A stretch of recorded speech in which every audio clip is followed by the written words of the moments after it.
Então, esse é meu tema, foco e atenção espiritual. Se você estava aqui ou acompanhou o CPPI do ano passado, lembra que eu falei sobre lazer santo e atenção espiritual. Então, em alguns momentos, eu vou tratar sobre lazer na solução do problema, que deve ficar para depois de amanhã. Eu estou que nem o Cristo, filho. Eu quero começar a história e bem devagarzinho, sofrido. Ele vai apresentando a história, eu estou muito impressionado, estou muito feliz ouvindo a mensagem.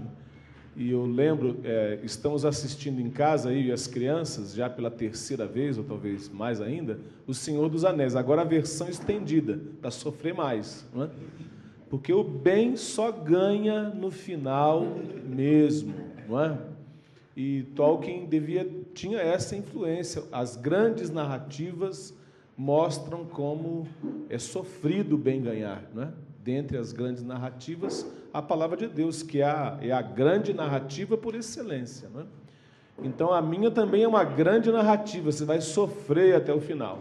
Porque hoje eu vou fazer o diagnóstico do problema, e nós, sociólogos, né, Pedro, somos muito bons em mostrar problema. A gente gosta de fazer isso, né? Então, eu vou tentar ilustrar para você o estado em que a sociedade se encontra agora. Não é algo pouco estudado. Eu estou usando os seguintes livros aqui, ó. Eu vou indicá-los para você. Então, você pode anotar aí que essas leituras são excelentes. Eu vou começar por esse do meio aqui, olha, é o livro chamado Foco, em português, do Daniel Goleman.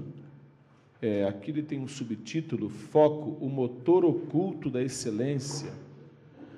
Em português é uma coisa bem ridícula, assim, a chave para o sucesso, parece livro de autoajuda, mas, na verdade, é um livro do neurologista mais famoso do momento, né?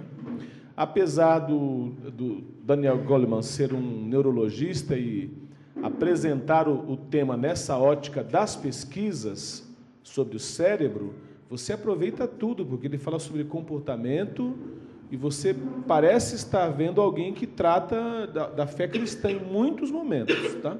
Então, é um livro que você vai aproveitar. Ele tem um certo teor profético, se você me permite a palavra, de denúncia, de demonstrar como, na atualidade, as mentes das pessoas estão sendo abatidas, executadas através da tecnologia, do modo como as pessoas vivem.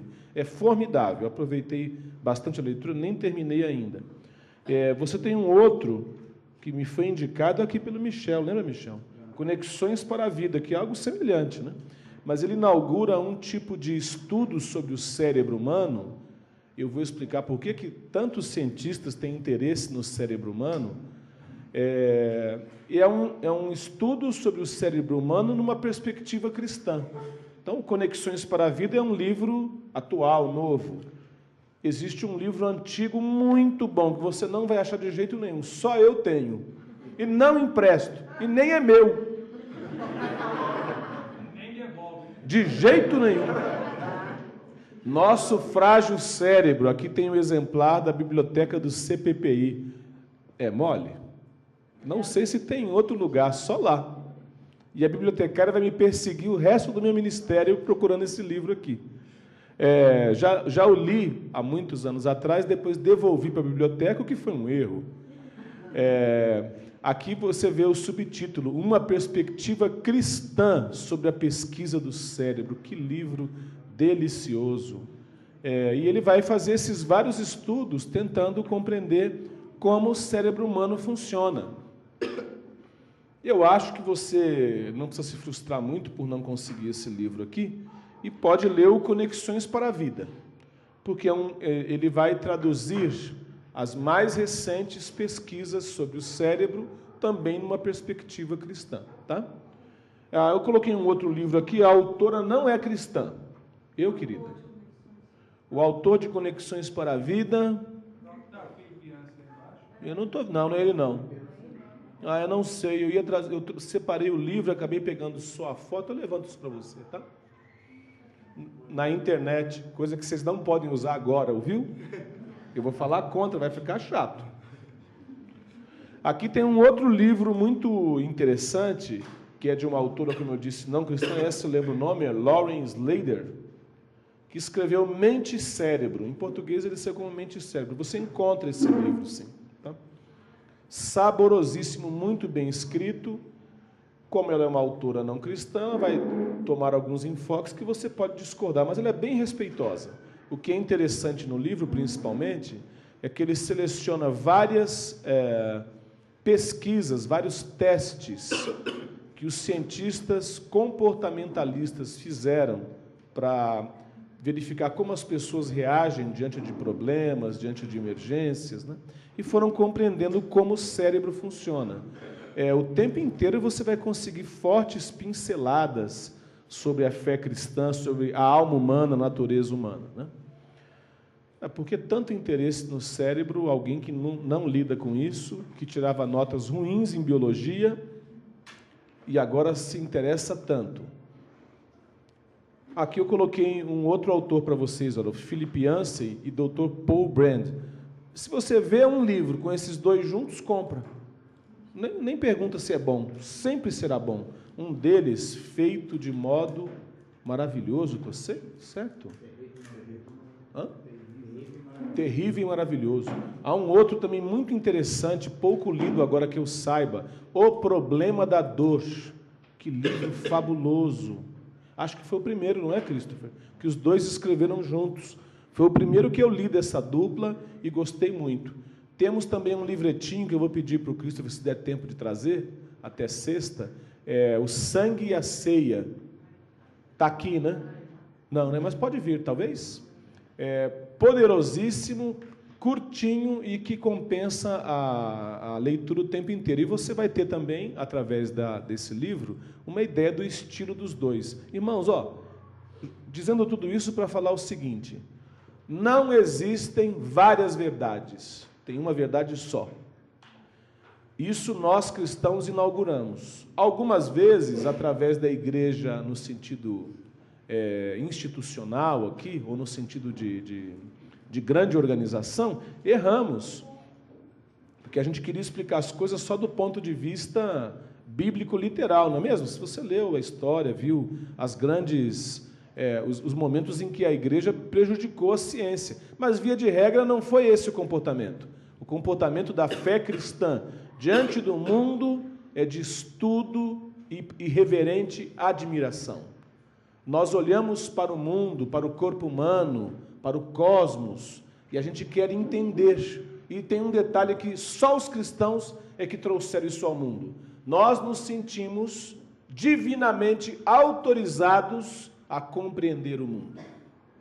A gente sente que é nossa missão compreender como o mundo funciona, como as pessoas se relacionam, e que Deus nos deu esse mandato desde do Jardim do Éden. Nós temos um mandato de compreender a criação, e o fato de você verificar, então, e ler um livro que às vezes nem foi escrito por um cristão, mas que ele guarda uma verdade, ele tem uma descoberta, que não está enviesada por um julgamento anticristão, e às vezes até está meio entremeada com porque as pessoas resistem, às vezes, em aceitar a Deus em alguma grande descoberta, né? Mas não conseguem resistir, aquela descoberta escapa, ela será percebida, porque a verdade é uma só. Onde você procurá-la, de alguma forma, você vai encontrar a verdade geral. E a grande ênfase do mundo de hoje é fazer com que a verdade não seja única, e que você fique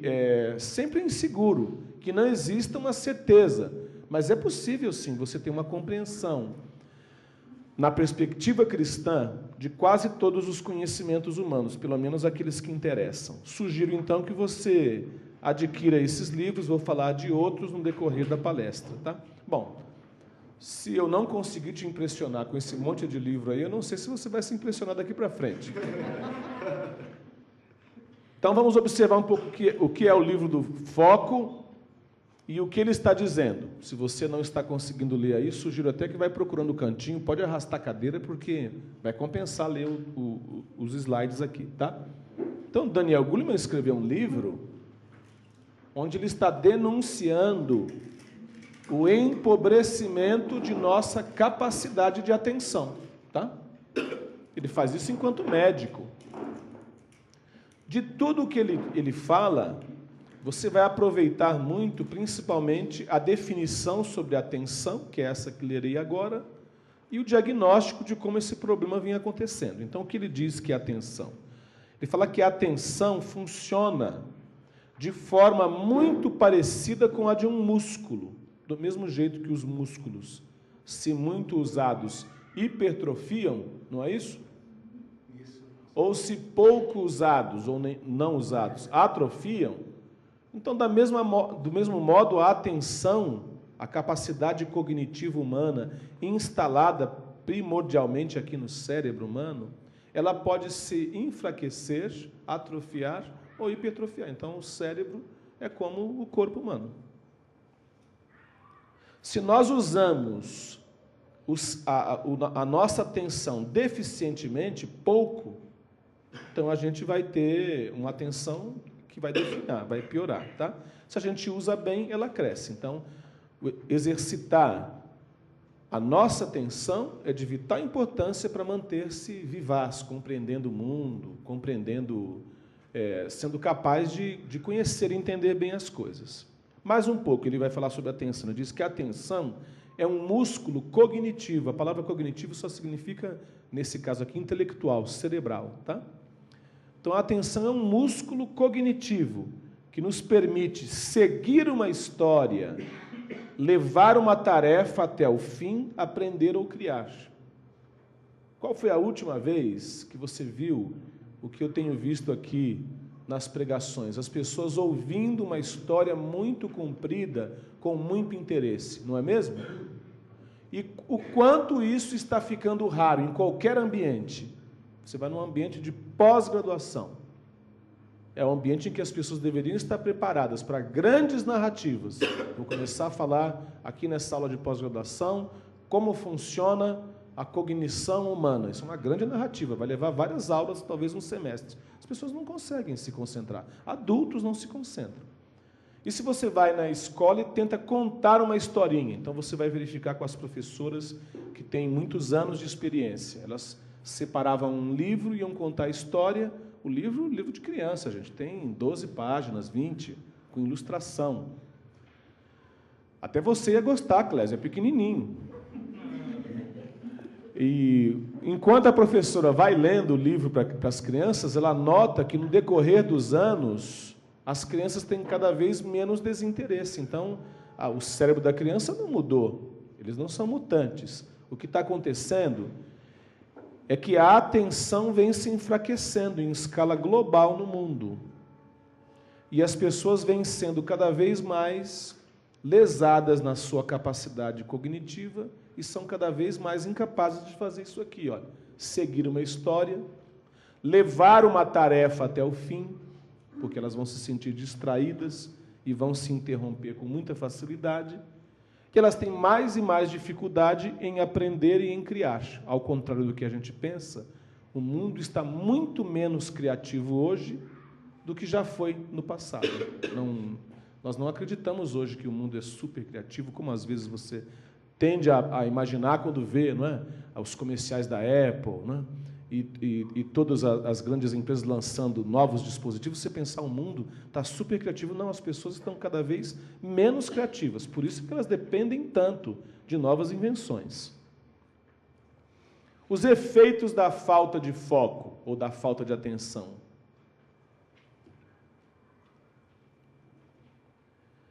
Primeiro é a dificuldade de concentração. Todo mundo já é alvo dessa dificuldade de concentração, então não se sinta culpado. Depois eu vou falar um pouco sobre as causas, mas está cada vez mais difícil você conseguir essas atividades que eu disse aqui, não é? Seguir uma história, levar uma tarefa até o fim, tudo isso tem ficado cada vez mais difícil. São por questões sociais, ou se você preferir, do ambiente. O ambiente está um ambiente mais dispersivo. Na vida, a gente sempre ouve um som de celular aqui, alguém chamando ali. Então, as causas são, em muitos casos, essas. Agora, as pessoas têm cada vez mais dificuldade de concentração. As interrupções são muitas. Antigamente, as pessoas, se queriam falar com você, elas ligariam num horário apropriado. Hoje, falta de etiqueta. Antigamente, você, quando ligava para alguém fora de hora, você que pedia desculpas, né? Desculpa ligar essa hora. Hoje é falta de etiqueta não atender as pessoas em qualquer hora. Eu liguei para você, você não atendeu, mas não podia, estava em aula. Mas tem celular e não usa?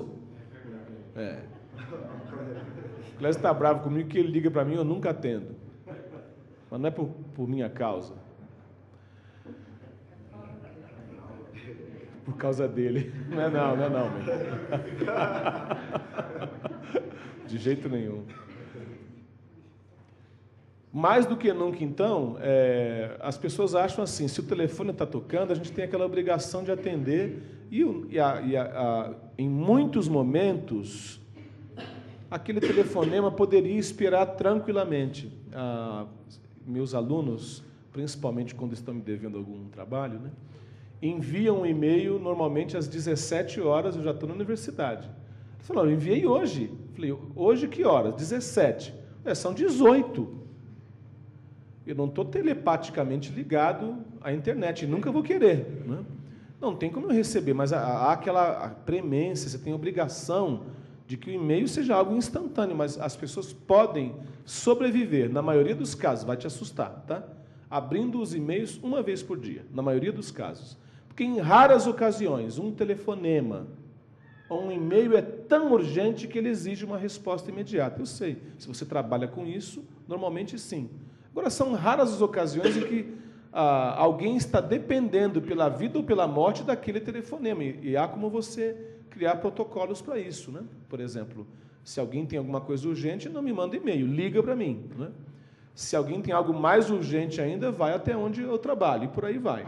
Então, ao pé da letra, nós estamos inaugurando uma era em que as pessoas podem nos interromper em qualquer momento, em qualquer hora. As pessoas estão numa aula ou num culto, mas elas precisam sentir-se liberadas para atender o telefone, quando educadamente lá fora. Mas espera um pouquinho, você está no culto, é o culto ao Senhor. Eu consigo, observando a história da igreja, lembrar de gente que perdeu uma experiência com Deus porque, ajoelhado enquanto buscava Deus, pensou assim, estão roubando meu carro. Aí ia levantando e ia embora, o homem de Deus que orava por ele falou assim, o que foi? Não, que agora eu estou achando que estão roubando meu carro. E o homem de Deus falou assim, isso é do diabo, para te interromper, te distrair. Volta e ajoelha e busca a Deus agora, porque Ele vai renovar você no seu ministério. Isso foi decisivo para a pessoa. Então, irmãos, não entendi, filha. É isso mesmo. Você leu esse livro também? Está velhinho, não está? É antiguinho, né? E muito bom, né? Então, é possível você notar, através de experiências assim, que a gente precisa aprender a permanecer no culto concentrado e faz diferença, e tem prejuízo espiritual se a gente interrompe. É ruim, não é bom. E as pessoas vão ter que aprender isso sobre nós. Esse é um exemplo, né? Porque você vai notar que uma das razões pelas quais a gente se permite interromper e distrair é porque a gente tem medo da opinião dos outros, né? O terceiro e maior defeito, em minha opinião, e muito comum hoje, pela velocidade com que as tarefas são dadas e pela velocidade com que a vida acontece, sempre uma novidade sucedendo a outra, é que nós vivemos uma época em que as pessoas começam muita coisa, mas elas concluem muito pouco. Em várias nações é assim, não é só no Brasil. No Brasil temos um alto índice disso, gente que começa e não termina. Lá em casa, como a gente fez disso um apêndice da Bíblia, começou, terminou, está na regra da casa, né? Antes de começar alguma coisa, você tem que pensar muito. Então, esse é um dos detalhes. Você tem que pensar, discutir, conversar. Um curso, por exemplo. Porque se começar, vai terminar. A minha esposa, Miriam, na adolescência, foi fazer um curso de datilografia. Vocês sabem o que é? Não ri não, Pedro, você fez também. Quem fez curso de datilografia aqui, levanta a mão. Tem tudo mais de 40. Pode olhar, olha lá. Ó. É ou não é? Você também? Maristela, você tem mais de 40? Ganhei um ponto agora com o editor da revista. Aí a Miriam entrou no curso de datilografia, eu não esqueço dela contar essa história, que ela acabou de entrar e viu que na sala ao lado, com aquela aura toda, né, tinha ar-condicionado para computador. Lembram disso, gente? Ainda tem em alguns lugares, né? Aí tinha um ar-condicionado, aquela sala com ar-condicionado. O que acontece nessa sala? Aí a Miriam perguntou. Falou, nessa sala aqui tem curso de digitação. Meu Deus, tinha que ensinar isso. Curso de digitação, o que é? Você digita aqui, ó, assim, aí aparece nesse... Não era monitor, televisãozinha, que se falasse monitor, ninguém ia entender. Nesse monitor. Eu falei, não, eu quero esse aí. Mas já tinha matriculado no outro. Aí chegou em casa, conversou com a minha sogra. Minha sogra falou, não, nessa casa aqui, começou, terminou, está na Bíblia, está nada. Não assim. Não assim, acho que não, mas ela quis dizer, aqui é a nossa fé, minha filha. Começou, vai até o fim. Então, antes de começar, você pensa muito. Mas começou, vai terminar. Então, a Miriam tem o seu certificado de conclusão de datilografia, que quando foi pontuar no serviço público, ela é servidora pública, ela levou, o pessoal olhou, você vai apresentar como curso? Sim, eu fiz. No mínimo, aprendi, que começa e termina. E é a única de casa que vai teclando o computador sem olhar para o teclado. Eu fico lá assim. Ela faz tudo direitinho. Então, essa regra, é verdade, essa regra começou, terminou, por si só ela já é ela forja habilidades, ela te prepara para começar determinadas tarefas e terminar. E, gente, isso é ruim na vida toda. Começar e não terminar é ruim na vida pessoal, é ruim na vida profissional, mas é muito ruim na vida espiritual. E é muito pior ainda na vida eclesiástica, porque todas as pessoas notam aquele monte de coisa inconclusa. E pouca coisa que não seja imoral mancha mais um líder do que ele começar as coisas e não terminar, porque as pessoas ficam cheias de expectativa. Você fala, e agora? Eu ainda estou na expectativa para concluir essa tarefa. E o líder muda de ideia muito rápido. Então, é, de longe, algo muito frustrante. Conviver com gente que começa e não termina, como ser o próprio, também é muito frustrante. Então, a gente tem que calcular muito o impacto desse efeito da falta de foco. Outro efeito da falta de foco. A gente vive debaixo de tantas imagens, e tantas imagens que são imagens que exigem nossas emoções. A gente vê morte o tempo todo. Alguém vai lá, num dos países do Oriente Médio, e filma os cadáveres de algum combate, algum conflito, filma as meninas que estão sendo violentadas na guerra. Essas imagens vão parar no Facebook, em tudo quanto é canto. Mas o que acontece? As pessoas não ficam realmente sensibilizadas. As pessoas se veem, por exemplo, um conflito. Morreram 150 crianças numa creche. Enquanto esse número 150 impressiona, as pessoas vão falando disso. Daqui a pouco alguém cria um impacto ainda maior, entendeu? Então ele vai lançar uma bomba numa creche com 500 crianças. Tudo que acontecer dali para frente, com um número menos expressivo, vai fazer com que as pessoas se impressionem menos. Então, ao pé da letra, o que essa metralhadora visual, é a frase que um sociólogo usa, essa metralhadora visual ou de imagens com constantes informações, inclusive tentando sensibilizar, produzem de fato é uma insensibilidade. Então, a insensibilidade é uma das características de nossa geração. A mesma pessoa vai postar no mesmo dia uma notícia que exige intercessão e provavelmente o próximo post é um vídeo bem-humorado. Então, ela não está com um peso coeso, ela não está de inteira alma naquele assunto muito negativo. É muito desumano.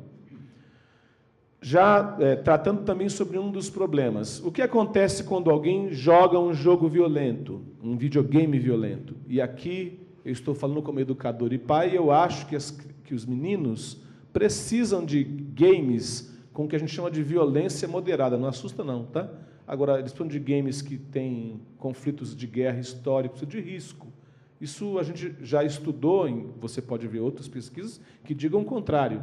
Mas isso não é dramático, não causa mal. E violência moderada em pesquisa de educação é aquela que não tem sangue, não tem violência exacerbada, é o jogo, tá? Agora, existe um momento em que o jogo, principalmente aquele que mostra sangue, por isso acertam muito as pessoas que fazem a faixa etária para um jogo e dizem, se tem cenas que tem sangue, ele está proibido para menores de idade, por exemplo. Mas deveria ser proibido, inclusive, para maiores de idade, porque o jogo com violência exagerada produz insensibilidade. A gente não sabe ainda, ao pé da letra cientificamente, se produz alguém violento. A gente sabe de exemplos de gente que foi em escola, cometeu massacres e que jogava também. E tem muitos outros que não jogavam e nunca fizeram isso. Agora, a gente não sabe, o que a gente sabe com certeza, aliás, é que as pessoas que jogam jogos desse tipo e que veem filmes assim, ficam insensíveis. Elas vão cada vez menos, com mais insensibilidade. Olha, um filme onde muita gente morre, no mínimo você se habitua a ver cadáver, isso é ruim, não é bom. É um fator desumanizante, é um fator de insensibilidade. O segundo ponto que está aí, olha, letargia, falta de emoção interpessoal. E a gente nota isso, a falta total de esboço na fisionomia da pessoa de qualquer reação emocional. Já viu isso aí? Você está conversando, a pessoa está letárgica, zumbi existe. É total falta de habilidade para permanecer junto com o outro. E está cada vez mais comum entre jovens e adolescentes. Uma certa...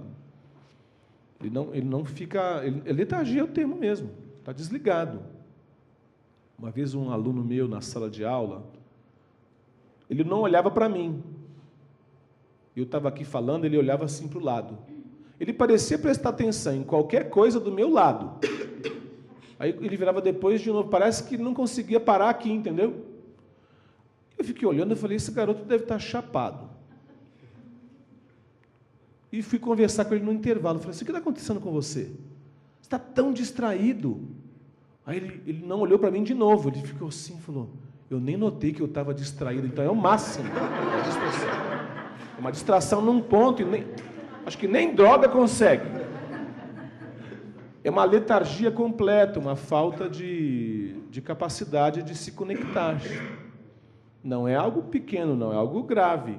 É algo que pode abrir a vida dele para muitos problemas, né? Pessoais, problemas com outros no casamento. Tá? Então, eu vou passar esse vídeo para vocês e pedir para alguém desligar a luz. Vânia, pode ser, amiga? O que eu queria pedir é para você que já assistiu ter paciência, acho que muitos já viram, ele é muito assistido, mas ele trata justamente disso, como as redes de relacionamento fazem com que as pessoas fiquem mais insensíveis. I have 422 friends, yet I'm lonely. I speak to all of them every day, yet none of them really know me.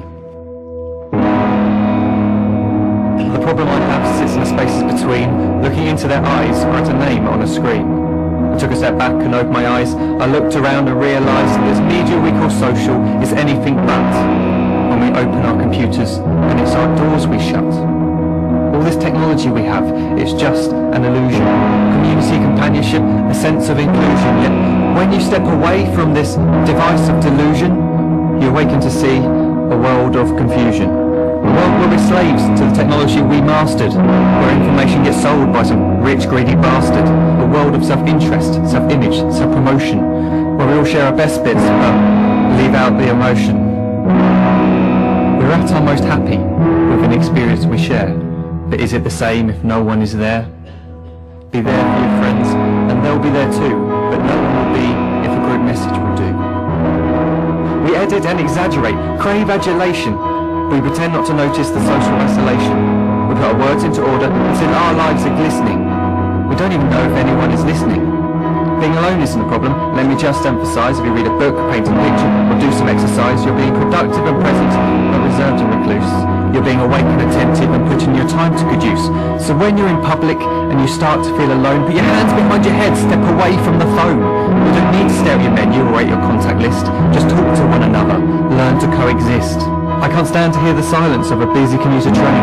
No one wants to talk through the fear of looking insane. We're becoming unsocial. It no longer satisfies to engage with one another and look into someone's eyes. We're surrounded by children who, since they were born, have watched us living like robots and think it's the norm. It's not very likely you'll make world's greatest dad if you can't entertain a child without using an iPad. When I was a child, I'd never be home. Be out with my friends on our bikes we would roam. I'd wear holes in my trainers and graze up my knees. We'd build our own clubhouse high up in the trees. Now the park's so quiet it gives me a chill. See no children outside and the swings hanging still. There's no skipping, no hopscotch, no church and no steeple. We're a generation of idiots, smartphones and dumb people. So look up from your phone, shut down the display. Take in your surroundings, make the most of today. Just one real connection is all it can take to show you the difference that being there can make. Be there in the moment that she gives you the look that you remember forever as when love overtook. The time she first holds your hand or first kiss your lips. The time you first disagree but still love her to bits. The time you don't have to tell hundreds of what you've just done because you want to share this moment with just this one. The time you sell your computer so you can buy a ring for the girl of your dreams who is now the real thing. The time you want to start a family and the moment when you first hold your little girl and get to fall in love again. The time she keeps you up at night and all you want is rest. And the time you wipe away the tears as your baby flees the nest. The time your baby girl returns with a boy for you to hold. And the time he calls you granddad and makes you feel real old. The time you take in all you've made just by giving life attention. And how you're glad you didn't waste it by looking down at some invention. The time you hold your wife's hand, sit down beside her bed. You tell her that you love her, lay a kiss upon her head. She then whispers to you quietly, as her heart gives a final beat, that she's lucky she got stopped by that lost boy in the street.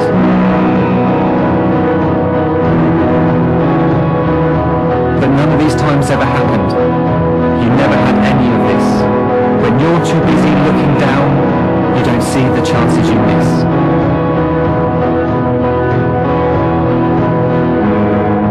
So look up from your phone, shut down those displays. We have a finite existence, a set number of days. Don't waste your life getting caught in the net, as when the end comes, nothing's worse than regret. I'm guilty too of being part of this machine, this digital world we are heard but not seen, where we type as we talk and we read as we chat, where we spend hours together without making eye contact.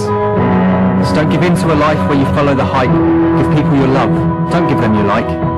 Disconnect from the need to be heard and defined. Go out into the world, leave distractions behind. Look up from your phone, shut down that display. Stop watching this video, live life the real way.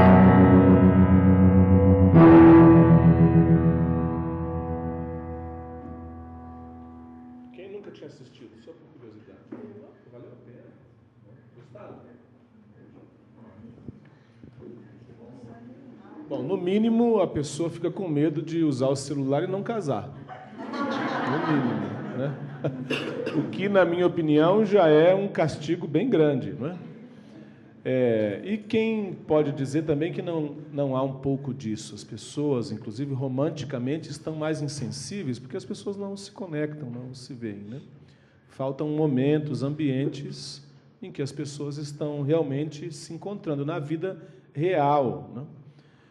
A gente sempre dizia, faz diferença mandar um e-mail para alguém ou ver pessoalmente? Faz diferença.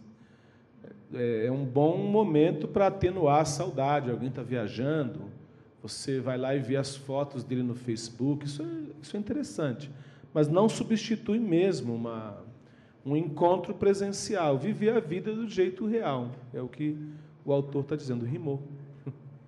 Então, é muito importante notar que ele está profetizando, né? E está fazendo uma coisa que a gente deveria fazer. A vida humana tem se tornado mais impessoal e cada vez mais desumana. Qual o nome desse livro? Look Up. Aqui você tem o próprio Daniel Goleman falando um pouco sobre isso. Então, não leia isso achando que a gente está lendo só ciência, É uma verdade, tá? A rede de circuitos sociais e emocionais do cérebro de uma criança aprende com o contato e a conversa com outros. Não tem como aprender com um app educativo no iPad? Não tem. Vai aprender de verdade no contato e na conversa com os outros. E são as pessoas que ela encontra durante o dia. Ela vai aprender tudo, inclusive a feição fisionômica, coisa que um bebê faz desde que é criança. Não sei se algum de vocês é tão tirano como eu, mas eu pegava uma de minhas filhas no colo, não vou falar qual é, e eu ficava olhando para ela e ficava assim, ó. Fazia cara de choro, e eu estava só medindo em quanto tempo eu ia conseguir fazê-la chorar. A criança já nasce, desde bebezinho, com uma forte capacidade de ler as fisionomias. Tudo isso é privado dela, essa habilidade, não é?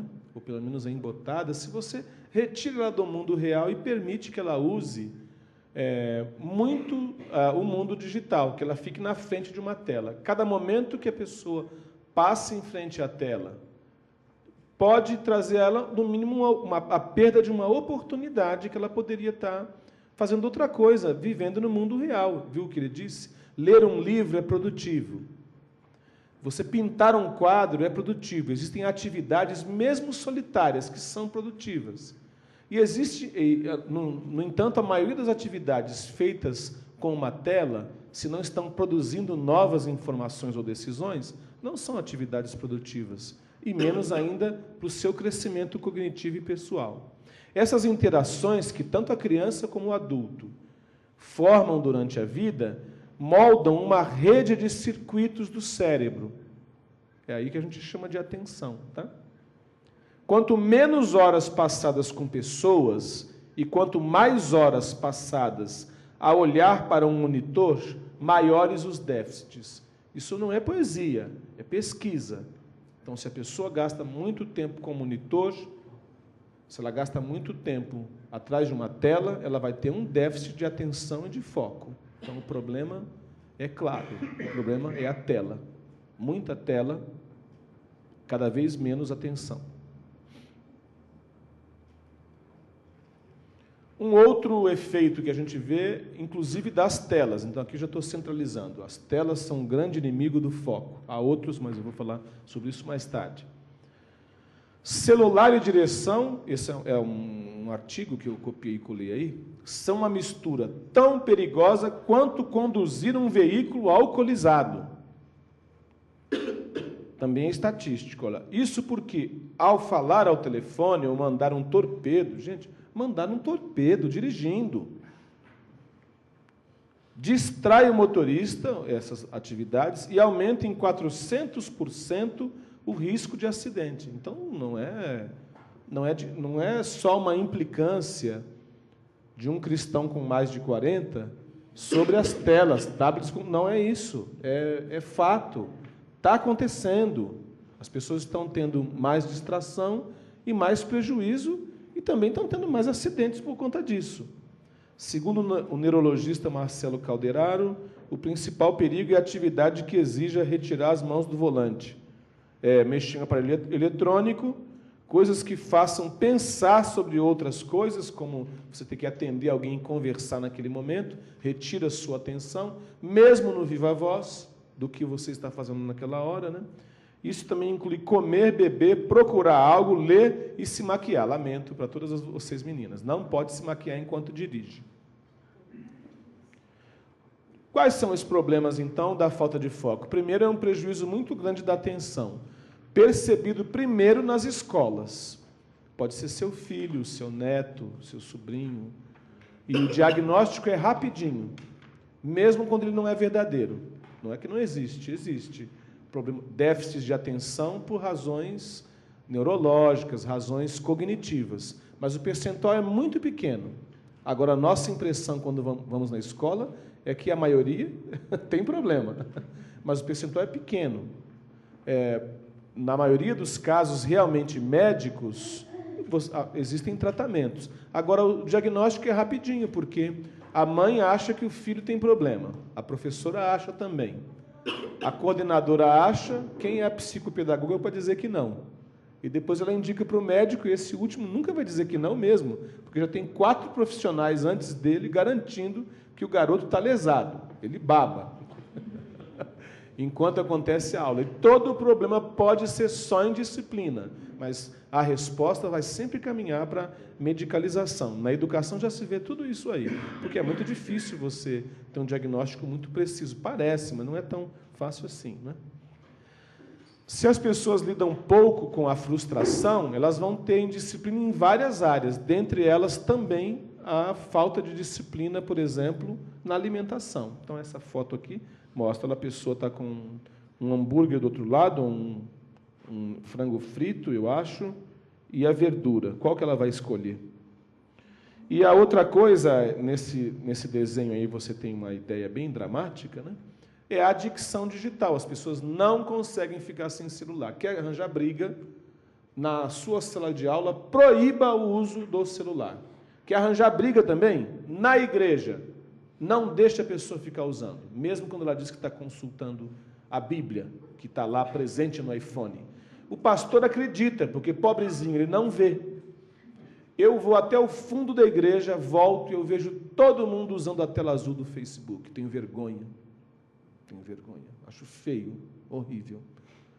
Acho que é um desrespeito e podia ser inscrito como um novo pecado, porque a pessoa não está lá de fato, mas faz parecer que está.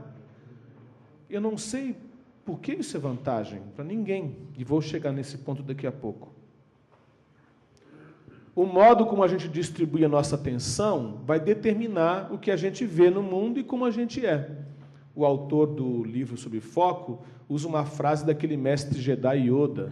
Ele fala, seu foco, sua realidade é. Mas, na verdade, a Bíblia já dizia isso muito tempo atrás. Ela fala, como imaginem sua alma, o perverso, assim ele é. A dedicação que nós temos de nossa atenção, ela vai moldar nosso comportamento. Se alguém tem muita atenção, a mídia, a influência da mídia sobre o comportamento dele vai acontecer. Se a pessoa dá muita atenção à palavra de Deus, à conversa, às pessoas, à comunhão, aquele tipo de atenção vai moldar o comportamento dele também.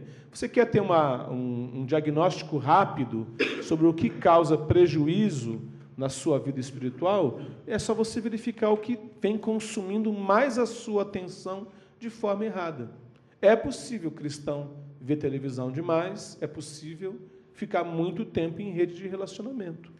Ele pode errar desse jeito, sem que ele esteja propriamente envolvido com imoralidade sexual ou com qualquer coisa que pareça pecado aparentemente. Só o fato de que ele perde tempo ali já é algo que pode trazer prejuízos pessoais para ele. Se você lembra do testemunho do David Wilkerson em A Cruz e o Punhal, ele decidiu vender a TV e dedicar aquele tempo de TV, eram 1 ou 2 horas por dia, em oração. Isso mudou a vida dele, dos jovens em redor e talvez do mundo, porque o ministério dele, como influência mundial, só aconteceu porque ele nunca abriu mão daquele tempo de oração. Quando a esposa dele teve câncer, passou por uma operação e teve um momento de muita revolta, eles ainda estavam jovens, uns 40 anos. 40 anos é jovem, tá?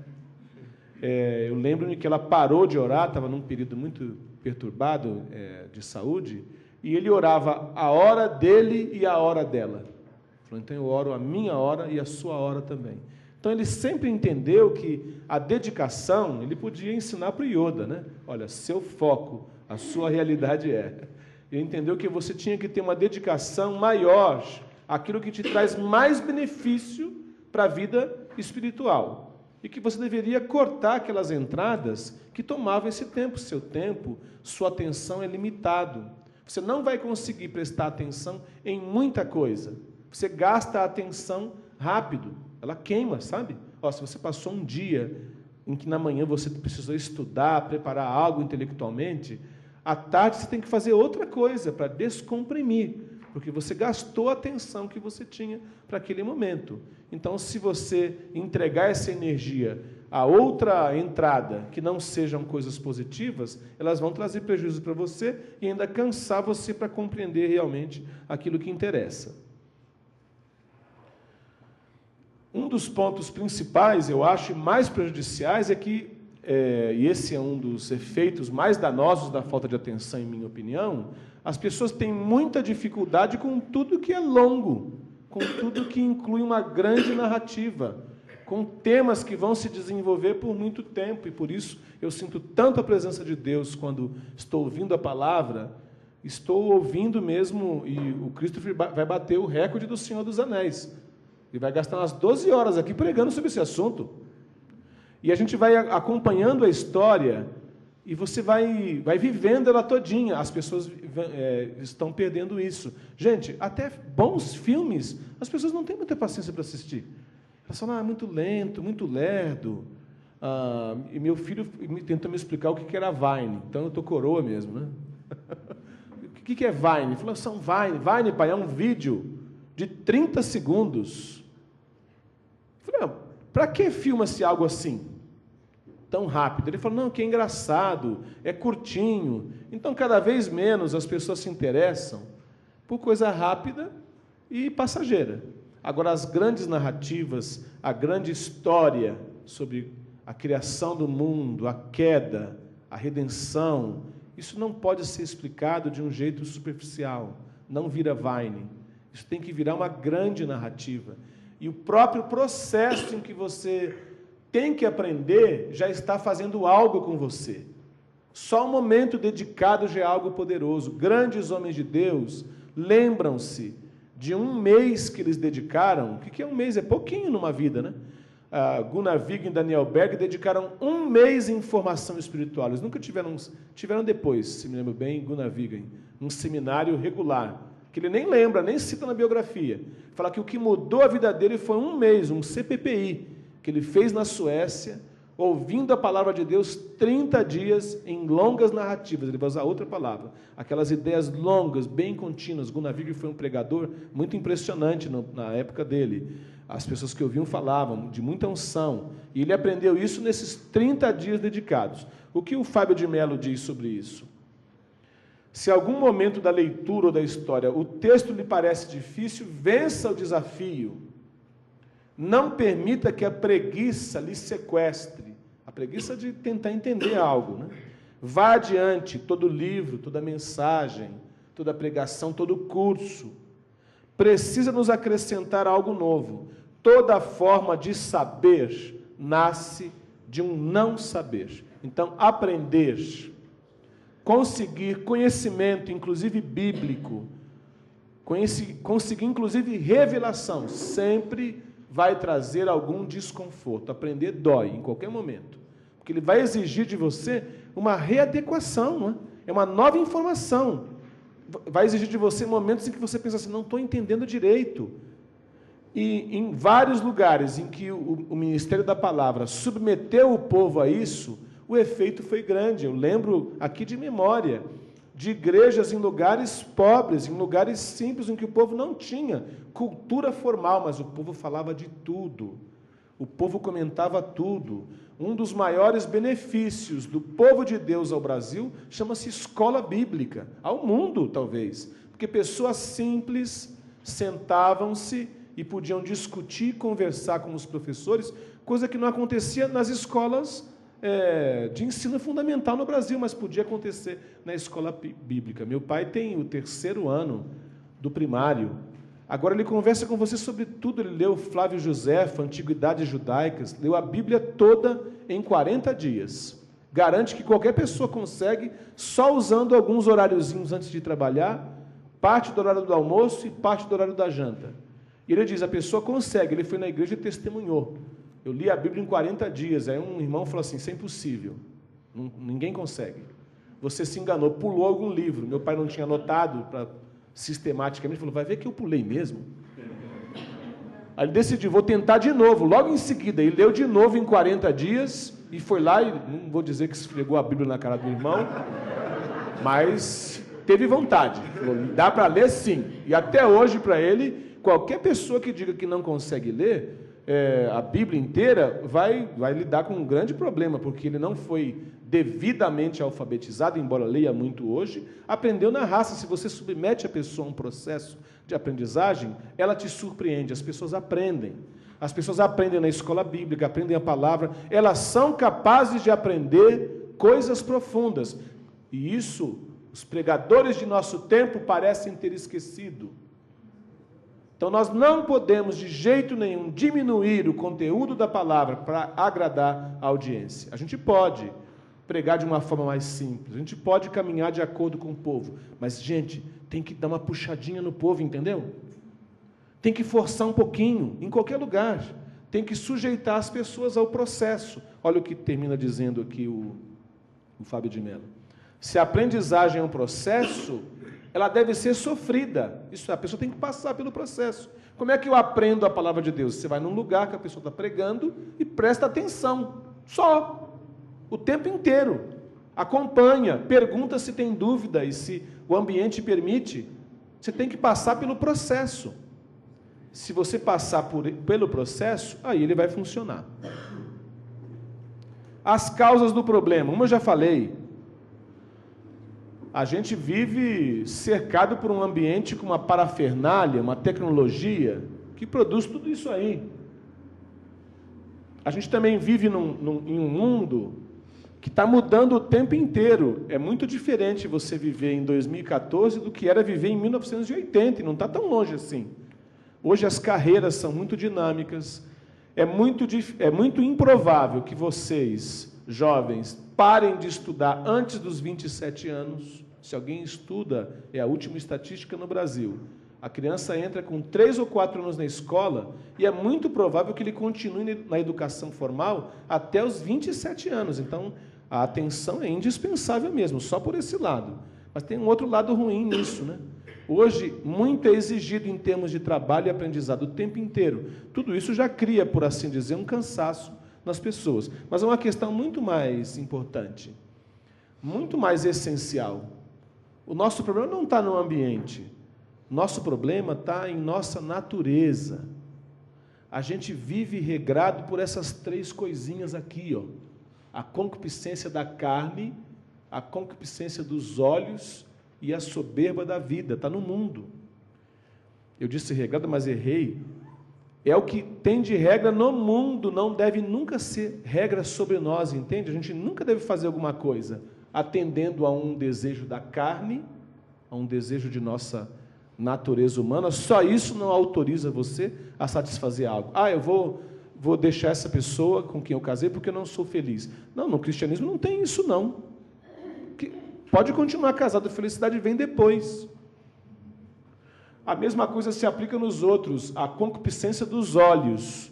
Então é muito perigoso ficar olhando tanto imoralidade como vitrine. Tanto o consumismo como a pornografia são pecados. Então você tem que evitar passear seus olhos por coisas que vão despertar seu desejo. E lembra, você está lidando com gente que sabe fazer você desejar, sabe explorar o seu desejo. O pessoal do marketing vive disso. Quer vender um carro, coloca uma mulher seminua do lado do carro, associa instintos carnais ao desejo que a pessoa tem por aquele objeto. Eles estudam profundamente, só no interesse de capturar a sua atenção. Não tenta ser mais forte do que eles, tenta evitar esse tipo de coisa. E a soberba da vida, porque a gente detesta parecer menos do que os outros. E você não vai construir nada em sua vida, pessoal ou ministerial, se preocupar em como os outros te compreendem. Não pode. Não deve nem ligar se eles te valorizam ou não. Na hora certa, o reconhecimento chega das pessoas que interessam, não é? É tão bom quando um mentor espiritual, um amigo, a esposa elogiam sua pregação. E também é raro, hein? Uma vez eu acabei de pregar, me senti tão mal, a menina falou assim, amor, foi tão bom. Eu falei, só por ela já valeu. E quase tudo que você vai construir na vida exige um período em que você precisa de uma aparência, não só ser humilde, mas também viver na humildade aparentemente. Gente, não dá para crescer sem suportar alguma rejeição e desprezo. Você tinha que fazer isso até com bom humor. Não, eu fui desprezado. Dá risada. Nós temos uma ilustração muito forte de desprezo em casa, porque a gente estava construindo e a gente não podia comprar carro, de jeito nenhum. Aí eu comprei uma Variante 2. 2. Não era 1, não. A sua, a minha eu não posso garantir.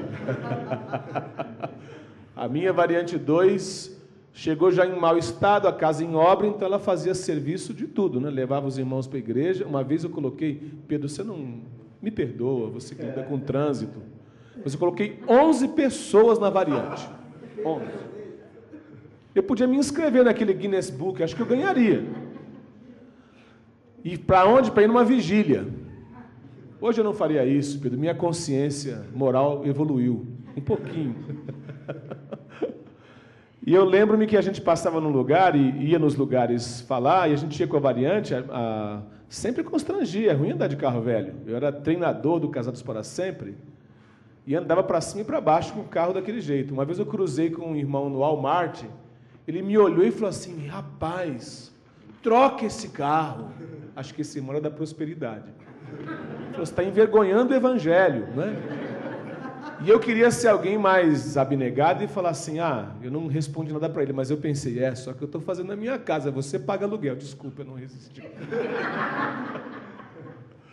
E mais tarde eu e a Miriam fomos num lugar divulgar o Casados para Sempre, fomos tão arrumadinhos, e dava dó se arrumar para entrar no carro, que era muito provável que você ia se sujar. E a Miriam se arrumou toda, eu me arrumei todo, porque era uma igreja meia chique, meia famosa, né? De maneira muito antológica, ela tinha alugado a antiga agência de um banco. Igreja que aluga prédio de banco é muito esquisito, né? E disseram, você vai lá o lugar é meio assim, você vai ter 5 minutos. Eu falei, nossa, o negócio é sério. E você vai começar a falar às 9h30, por aí, é um jantar. Aí nós fomos arrumados. Eu cheguei na igreja, não é que era chique, é muito além da minha compreensão. Alguém que desceu do Morro do Rio nunca podia ir num lugar desse. Porque não tem nada que você possa fazer por fora que muda a gente. Impossível. Eu parei, olhei para o meu terno, eu estou um lixo. Aí escondi o carro 2 quadras abaixo da igreja. Deixei o carro lá. Era uma noite fria. E a Miriam, mas amor, ali não tem vaga. Não, ali é melhor. É na descida, que se tiver que pegar no tranco, já está. Você já fez isso também. Aí fui lá para a igreja, o pastor me recebeu na mesa, mas ele era uma pessoa bastante altiva, assim, acho que não me deu muita atenção. O terno dele era muito mais bonito que o meu. E diminui meu tempo de 5 minutos para 1 minuto. Eu estou arrasando o cara contando isso. Mas... E eu falei, tá bom, cumpri meu dever aqui. Aí fui sair, ele falou, agora eu vou mostrar a igreja para você. Quase que eu falei, não, eu lembro quando era banco, mas eu fiquei quieto. Aí me mostrou a igreja, as salas, numa espécie de ostentação, né? E eu pensando, meu Deus, eu tão ocupado. Eu estava indo embora, despedir dele, ele falou, para onde você vai? Eu falei assim, eu vou lá longe. Mas você mora onde? Eu falei, eu moro no bairro tal. Ele falou, você passa pelo meu bairro. E eu estou sem carro, porque... Estou sem carro. Escuta, ele falou, estou sem carro, porque eu estou orando, eu só compro novo. Não vou comprar usado. Aí, eu acho que é o zelo do Senhor, é sério. Porque eu pensei assim, hoje eu vou dar uma geral nesse cara. Geral você manja, né, velho? Vou dar uma geral. Eu disse, não, eu levo o senhor, eu levo. Aí fui levando. Aí ele falou, cadê o carro? Ele nem vê a variante aqui, que ele pensa, está abandonado. Está ali. Aí quando chegou, ele pegou, abriu a porta do passageiro, eu não estou exagerando, a porta caiu, porque aquela porta... Soldei muitas vezes. Quem teve Brasília e variante sabe, cai mesmo. Entrou a mulher do homem, o homem assustado, entrou a Miriam no banco de trás, o homem sentou no banco do passageiro, eu encaixei a porta e fechei. Aí sentei do meu lado do motorista, né? Ele falou, irmão, liga o desembaçador. Aquele homem precisava de uma dose de realidade. Não tem desembaçador. Não tem. Falei, então limpa o vidro, estava com medo de morrer. Eu fui lá fora, limpei. Fui dentro, limpei e continuou do mesmo jeito. Que eu falei, não, isso aí já não, aquele plastiquinho que fica entre o vidro aqui, não sai não. Aí dirigi, fui indo. Aí ele falou, mas você está vendo alguma coisa? Eu falei, eu vejo a lanterninha vermelha dos carros que estão na frente. Mantei brasa, irmãos. Uma hora eu olhei para o lado e eu vi que ele estava orando em mistério. Eu cumpri meu papel, aproximei aquele homem de Deus. Você nunca vai construir alguma coisa em sua vida se você não começar humildemente. Aqui, a variante aqui é um exemplo rústico, rude, muito pequeno do que Cristo fez. Ele era rico e se fez pobre. Então, se você for pobre, parece mais com a atitude dele, né? Então, a gente tem que ter aquela disposição de não ter vergonha do outro, nunca. Depois que terminei minha casa, não tinha dinheiro para o acabamento. Marcava reuniões no chão de cimento. Nunca tive vergonha. Nunca pensei nisso. Às vezes dá uma vergonhazinha. Mas você fala assim, não, eu vou me quebrantar e vou receber a casa estava sempre aberta. Eu sempre acreditei. A gente precisa manter a vida crucificando a soberba da vida. Não podemos ligar para o que o outro pensa. Não podemos nos importar. Algumas pessoas você tem que se importar. São pessoas que te discipulam, não é? Eu sempre digo isso, depois os outros pregadores podem me equilibrar se achar que estou errando. Eu falei, se a gente fosse se preocupar com a opinião de todo mundo, a gente nunca vai fazer nada. Nem o Filho de Deus fez isso. Aliás, o contrário. Ele não preocupou com a opinião de todo mundo.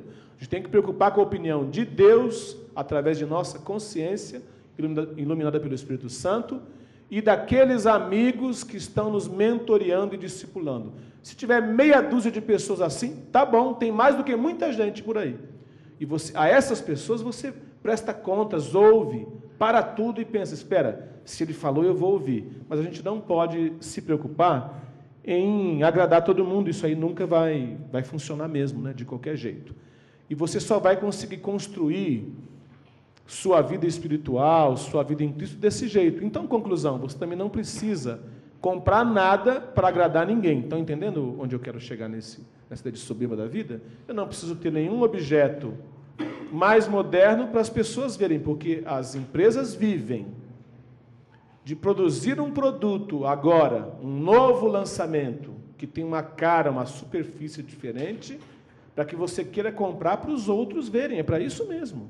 Tá? As empresas vivem dessas três regras que regem o mundo. E você já vai ficar muito bem se fugir dessas três. Não se comparar, não ficar praticando elas. O outro fenômeno fora da nossa natureza, ou do pensamento que tem no mundo, não está com frio, Laurinha? Eu fiquei com mais frio só de eu te olhar. Um outro problema é espiritual, é um problema de vento espiritual, vento maligno. Então eu peguei esse texto aqui, ele está interpretado de um jeitinho meio grosseiro, mas olha o que eu quero dizer com ele. Olha, o propósito dos ministérios, ou dos dons ministeriais, né? O propósito de apóstolo, profeta, mestre, é que não sejamos mais como crianças, levados de um lado para outro pelas ondas, nem jogados para cá e para lá por todo vento de doutrina e pela astúcia e esperteza de homens que induzem ao erro. Então, a vida cristã é encorajada a crescer, a se equipar através dos dons ministeriais, para impedir essa inconstância muito típica das pessoas em nossa sociedade. Esse texto refere-se especificamente ao corpo de Cristo, à igreja, né? O que eu quero dizer é, os cristãos são aqueles que, pelo serviço da pregação da palavra, da exortação dos irmãos, pelo serviço dos ministérios, eles não deveriam ser induzidos ao erro ou ficar indo para lá e para cá de acordo com todo o vento, inclusive de consumismo de produto ou tecnologia. Eles não tinham que fazer isso, eles tinham que estar voltados mesmo a crescer em tudo naquele que é a cabeça, Cristo. Um prognóstico, sem tentar ser negativo demais, se você fala de prognóstico segundo o que o mundo pensa, o mais provável é que você vai ver só coisa negativa, tá? O que o mundo acha é que a tecnologia vai avançar cada vez mais, os educadores estão cada vez mais desapontados, não há uma luz lá na frente, ninguém está muito encantado com a ideia. Você tem que convencer alguém hoje a se tornar professor. É muito difícil a pessoa desejar essa vocação. Você também não vê muita esperança em quase ninguém na sociedade. Você poderia ver alguma esperança através das profecias cristãs. Eu coloquei esse texto aqui, eu achei ele tão tocante, em Isaías 25. Neste monte, o Senhor dos Exércitos preparará um farto banquete para todos os povos, um banquete de vinho envelhecido, com carnes suculentas e o melhor vinho. Neste monte, ele destruirá o véu que envolve todos os povos. Então, véu aqui significa que a mente das pessoas está embotada, elas não conseguem enxergar a verdade. Mas é uma promessa de Deus que esse véu que envolve as pessoas, que mantém as pessoas sem ter consciência, além de seus próprios pecados, também dessa vida de zumbi, vida de morto-vivo, que elas vivem na sociedade sem Deus, elas podem ser trazidas à realidade, podem sair da Matrix, se você viu o filme, lembra da figura, acordar desse uso instrumental do mundo, onde você é usado e você não tem consciência nem do que está fazendo, você já perdeu todo o senso de propósito. O timer do mal, como as pessoas gastam o tempo agora, está naquele livro Foco. Normalmente, nos Estados Unidos, eu duvido que no Brasil diminuiu, até mesmo com o WhatsApp, onde é mais barato mandar mensagem, são 100 mensagens por dia. São jovens adultos de 15 a 25, tá? Que são pesquisados. Equivale a dizer que nas 10 horas que a pessoa passa acordada, ela está conectada de alguma forma lá nos Estados Unidos, e aqui também não está ficando diferente, porque é muito rápido para isso acontecer, né? Recorde, esses dois são de minha experiência como educador. Na verdade, esse recorde, 2.000 horas por ano com jogos, são de vários jovens americanos. Mas não é incomum que os jovens gastem quase 1.000 horas com jogo por ano. É muito comum, inclusive, é só você calcular. São mais ou menos 3 horas de jogo por dia. Eu conheço vários adolescentes que gastam mais do que isso. Eu acho isso uma matança. Eu acho isso uma espécie de genocídio da mente e da intelecção. Conheci um garoto que jogou 36 horas contínuas. Ele é meu estudo de caso para agora. Quer ver por que ele gastou 36 horas contínuas? Porque ele não tem pai e mãe presentes. Só. As únicas pessoas que podiam falar somos nós, educadores ou líderes espirituais, que não estavam lá na casa para poder dizer isso. Esse garoto pediu de presente de aniversário um frigobar para ele não ter que ir na cozinha pegar comida, enquanto jogava. Ele queria ficar na suíte, no quarto, só jogando, e jogou 36 horas contínuas com esses energéticos. Como é que a falta de foco é enfrentada? Primeiro ponto, ela é medicalizada. Qualquer pessoa que diga assim, estou com dificuldade de concentrar, vai achar remédio rapidinho. Acho isso curioso porque grande parte da crítica que as pessoas fazem em nossa cultura, a igreja, é que a igreja tornava espiritual coisas que eram humanas. Aquele indivíduo, imaginemos na Idade Média, sofre de epilepsia, ele está endemoniado. A igreja poderia explicar. Era a única explicação possível na época, e a igreja podia dizer isso. Hoje nós vivemos um momento em que é o contrário. Tudo o que acontece na vida humana, inclusive questões que têm a ver com a existência, com a pessoa, é medicalizado. Alguém vai tentar criar um remédio para tratar daquilo, inundando todo o sistema do corpo com um monte de coisa. Porque essa é a lenda maior, estou certo, Clésio? Que você dá o remédio para alguém e o remédio só vai ali onde tem o problema. E você vai tomar o remédio, ele vai em todos os lugares do organismo, em todo o seu sistema, inclusive onde ele não devia, onde ele vai fazer mal. E o uso contínuo sempre vai trazer problema. Então, essa ideia de medicalização, ela está forte, porque as pessoas acham, eu vou conseguir um remédio que cure isso. Isso é lenda. Tem muita coisa que o remédio nunca vai curar, porque vai curar com conversa, com oração, vai curar ouvindo a palavra de Deus, vai curar de outros jeitos. As pessoas não conseguem controlar nem peso, nem apetite para valer mesmo com medicalização. Vai funcionar só enquanto ela toma aquele remédio, causando todos os outros prejuízos, né? O outro ponto é que vende serviço. A sociedade já viu uma nova maneira, o mercado de vender um serviço. Eu não sei, não tem aqui, mas dentre as 20 profissões do futuro, uma delas é o indivíduo técnico em detox digital. Você vai se internar numa comunidade terapêutica, já acontece agora, em alguns lugares. O indivíduo vai lá para perder o vício da internet. Então, ele está lá na comunidade terapêutica para isso. Em alguns spas que executivos ganham para passar, por exemplo, um tempo de desestresse, a empresa dá um vale para ele. Naquele spa, inclusive aqui no Brasil, o pessoal exige a entrega do telefone. Falou, não, você não pode usar o telefone. Tem história de executivo que chega e, quando sabe disso, volta. Fala, não fico sem o meu telefone. Então, esse tipo de ligação é mórbida. As pessoas vão prestar serviço tentando resolver. Então, o único jeito que a sociedade enfrenta o assunto é ganhando dinheiro. Na educação, a interpretação é muitas vezes errada. Então, se você é mãe, pai, avô, leve em conta que muitas vezes o que as pessoas falam, isso é um déficit de atenção. A criança tem isso. Às vezes, existem casos assim, mas, como eu disse, são um percentual pequeno, mínimo. O diagnóstico, às vezes, é muito precipitado. Como educadores, eu e a Miriam resolvemos um monte de coisa com nossos filhos e nossos alunos, unicamente treinando disciplina e perseverança. Porque é uma questão de comportamento, não é uma questão de medicar. É comportamento, aprender a fazer aquele trabalho com concentração. Não vai conseguir na primeira vez, nem na segunda, mas eu posso garantir que vai conseguir, depois de um período tentando. Bons hábitos de concentração podem ser formados em crianças, em homens e mulheres que querem orar e ler a Bíblia com mais concentração, em servos de Deus, conselheiros que querem prestar mais atenção quando ouvem quem eles estão aconselhando.